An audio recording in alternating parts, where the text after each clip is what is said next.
How much have you shown this film?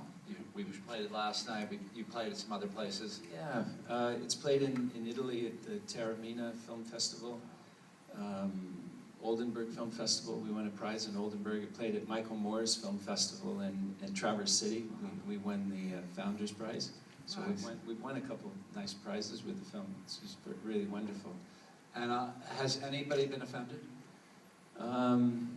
The people who've been most offended by the purposely provocative title are the people that have been most moved by the film, because they're angry that I would put two words in America that are quite incendiary to put together, commie and Jesus, and after having seen the film, it kind of reminds them of the hypocrisy that they, you know, the kind of ownership that they have over this concept of what Jesus might have been, you know. So that's wonderful. I love taking the blinders off and helping people to see that people are people, and the commonality of human beings rather than this kind of. It's interesting to listen to Fox News because they always say, you know, we have to take our country back, and I keep wondering what the fuck. Oh, I'm sorry, I didn't mean to swear. Shame on me. What are they talking about? Our country. You know, it's a really weird fence that's been drawn. And who are they that they're taking our country back? You know, I mean, it's an interesting question. Do you have any plans to show it in churches, or? Well, ideally, that would be the wonderful place to play it, is all through the whole southern part of the United States. I think that about 65% of the voting population, this is what the article was based on, if you saw it, O Come, All Ye Faithful. And it was for a magazine in London called the Finch Quarterly. And what I was really trying to point out was that Christmas is really a pagan holiday, and the Christmas tree and all the rituals, and like Easter, they're all like summer solstice, the winter solstice, the tree coming into the house and hanging things on it, as you know. So I was trying to just point that out, that it wasn't a holiday that Jesus was born on, or that it was a time of giving gifts and things like that. So the commerciality of Christmas. So it was a sarcastic article. It was something that would have never been enough to make a film out of. And so it had a lot of transformation in its growth to becoming a film. Maybe you can get in front of like NASCAR races. What? NASCAR races. NASCAR races, yeah, that'd be a good place to go. Questions out here? Right here.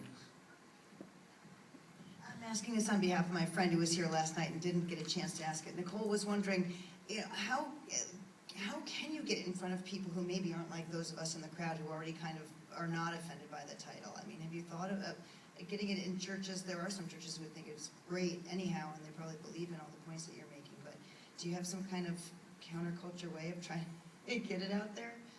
We haven't figured that out yet. No, we tried. There's a guy named Rob Bell who's kind of a progressive Christian who still thinks the world is 5,000 years old.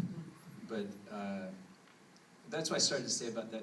But he really loved the film. He thought it was really, really poignant and fantastic. But he, he still thinks that global warming isn't happening.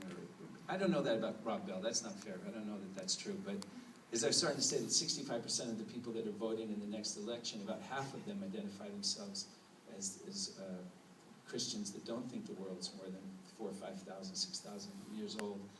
And so that's what my hope is, that if I can't, if that's what I'm faced with, in our country, that if I can't beat them, let me try to educate them. Let me try to get them to see the hypocrisy of their faith, That, for me, they love that, by the way. Huh? They love it when you clap. Yeah, I mean, I'm not religious at all. I think Jesus was a man. I think he was an extraordinary teacher, but not different than so many different kind of amazing religious teachers. Whether it be Martin Luther King or Gandhi or Buddha. Probably, there's a story about Jesus. There's those missing years where maybe he rode a donkey into the Himalayas and got Buddhist teaching. Have you ever read that? Has anybody ever read about that journey that he made into India? It's an extraordinary story because there's this missing chapter in his life, and when he came back after getting Judaic teachings as a boy growing up, and that he would come back with this kind of different concept of life and appreciation of life. It sounds much more like a Buddhist than a Okay, I think we kid who grew up in Israel. right at the top, Kit.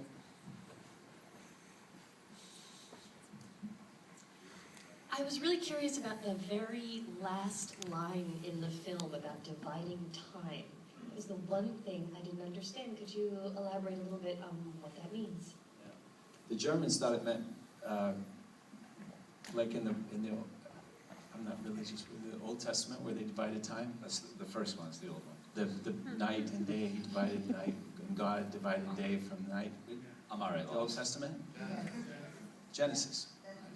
That's it. The Germans thought, when they were translating the book, that's what they thought. I mean, translating the text into German, they thought that's what it meant. What I meant was that you divide time, that there's BC and AD. You do something. The last person who thought that they were going to divide time was Friedrich Nietzsche. He thought that there would be BN and AN. Yeah.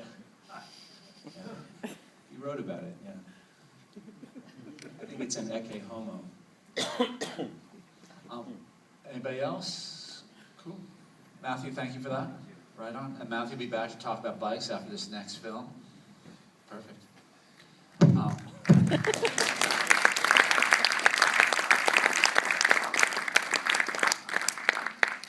This next film